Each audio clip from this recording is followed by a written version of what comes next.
Hello， 大家好啊！今日想同大家分享呢，就係南港島線嘅美食啊。因為有陣時呢，我返工嘅話要去南港島線嗰一邊啊，咁變咗就唔可能次次都自己煮早餐。今次呢，就同大家分享一下南港島線黃竹坑站嘅附近美食啊。首先呢，由黃竹坑地鐵站 B 出口出發啦，咁就沿住行人天橋一路向前行。咁沿住天橋行啦，落咗地面之後咧，就同地鐵站反方向一直繼續向前行。咁見到欣尖記大廈咧，呢個方向就啱啦。咁大家可以繼續一直向前行，然之後咧就會離遠見到呢一座充滿綠色植物嘅大廈，咁就啱啦。我哋今次嘅目的地就係喺呢棟大廈裡面。咁搭 lift 啦，我哋就撳33樓就可以抵達古藝博物館嘅咖啡店啦。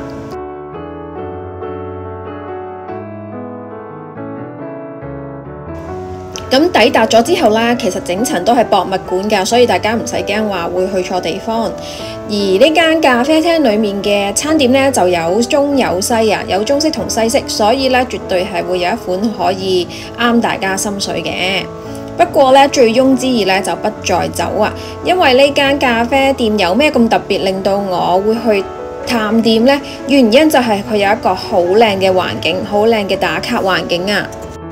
咁其實好多打卡網紅嘅咖啡店咧，都有非常打卡嘅環境啦。但係呢度咧，除咗有打卡嘅環境之外咧，佢仲有等大家喺食早餐嘅同時咧，可以感受一下濃濃嘅文化氣息啊！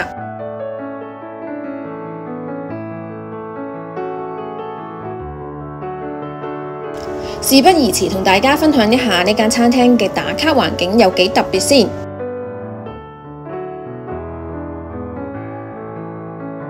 餐廳特別之處咧，就係每張餐台下面咧，佢都有好多古物可以俾大家邊食早餐邊欣賞呢個文化。而且咧，店員咧都會話你可以隨便揀想用餐嘅地方嘅。咁你變咗咧，大家喺進餐嘅同時咧，都可以欣賞喺玻璃櫃裡面嘅古碗啦，或者文化展品嘅。另外咧，餐廳或者呢個博物館咧，兩邊啦都係一個落地嘅大玻璃㗎，俾大家咧可以食嘢嘅同時啦，遠望南區黃竹坑啊同埋香港仔嘅景色，絕對係可以令你有一個心曠神怡嘅早上啊！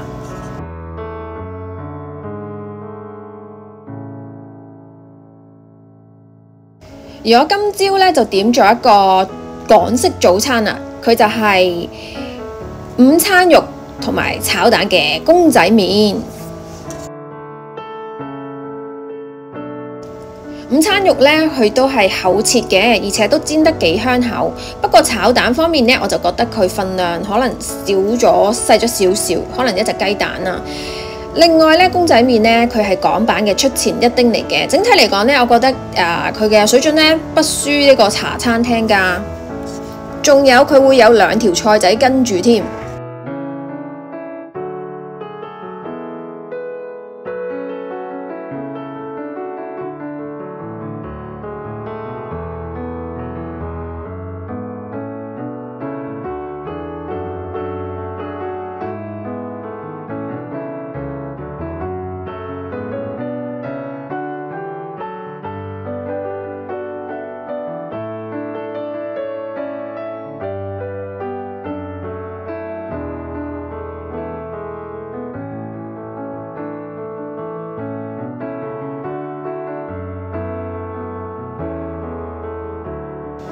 而呢款早餐呢，本身就34蚊嘅，但係呢，我就想要鮮奶咖啡latte，所以就加咗5蚊。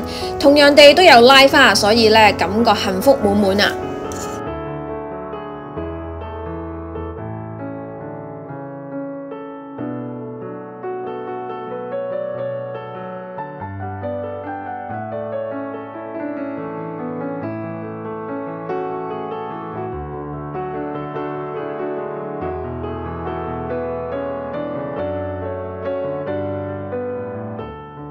如果睇片嘅你呢都有興趣嘅話，不妨可以睇下。如果嫌地鐵站遠嘅話呢，咁可以咧喺離開嘅時候，附近有個巴士站㗎，睇下有冇相應嘅巴士可以搭返出去你嘅目的地。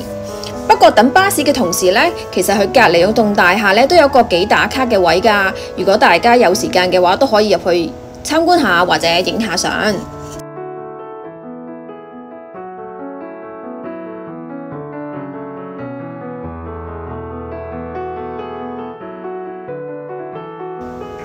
如果你都鍾意我哋嘅分享，但係咧就仲未 subscribe 我哋嘅 channel 喎，咁呢個時候咧就快啲撳個掣 subscribe 我哋嘅 channel， 因為我哋嚟緊咧會繼續分享更加多唔同嘅影片㗎。咁南港島線咧，除咗頭先嗰間隱世咖啡廳咧，我都試咗另一間網紅嘅打卡店嘅。咁佢咧就喺地鐵站 B 出口直達嘅商場裏面，仲要係同一層啊！咁所以咧，趕時間啊，或者唔想行太遠嘅朋友咧，都可以試一下呢間人氣嘅打卡咖啡店嘅。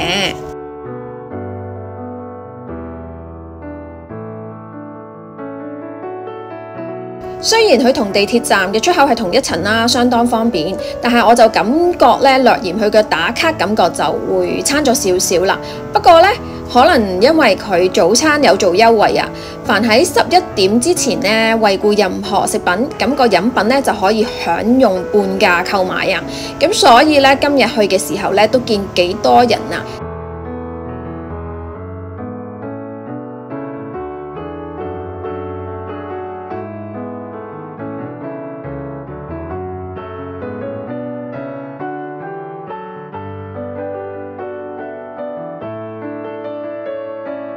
基本上咧都冇乜空間位置俾我可以選擇坐邊度啦，咁所以咧我就求其揾咗個位坐啦。而呢度咧先上台嘅咧就係呢杯 latte， 同樣地我都係試鮮奶咖啡嘅，作出一個比較。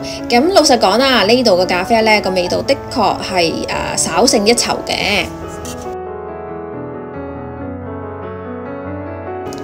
而我今日嘅早餐嘅使費咧就係52蚊。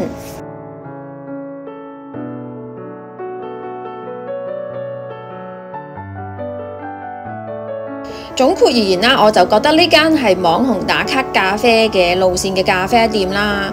咁至於影片較早前同大家介紹嘅呢，我就會形容佢為CP 值稍為略勝一籌嘅早餐啦。同埋呢，佢有一個咁靚嘅無敵大海景喎。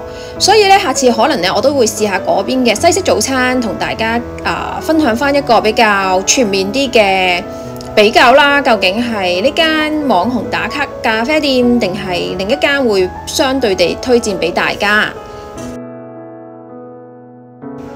多謝你嘅收睇，希望你會多支持、多留言、多分享，最重要係 subscribe 我哋嘅 channel。同時間，如果你有南區好嘅咖啡店或者其他早餐店可以介紹嘅話，希望你可以喺呢條影片底下留言話俾我哋知。下次再見，拜拜。